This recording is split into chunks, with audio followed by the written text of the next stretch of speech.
जब हम दूसरों की तकलीफ का एहसास नहीं करते और हम उनकी बेबसी को कुछ नहीं समझते तो हम बड़े बेहिस होते हैं। जब हम अपनी बेबसी और अपनी महरूमी और अपने मसाइल का भी ख्याल नहीं करते, कहते हैं ठीक है यार सब्र शुक्र करो कोई मसला नहीं, तो हम असल में बेगैरत होते हैं।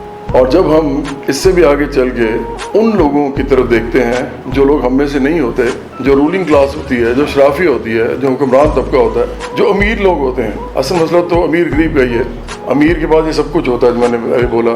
तो जब हम उनको देखते हैं कि वो हमारे लिए कुछ करें तो फिर हम गुलाम भी होते हैं। तो हम बेहिस भी हैं, हम बेगैरत भी हैं, हम गुलाम भी हैं।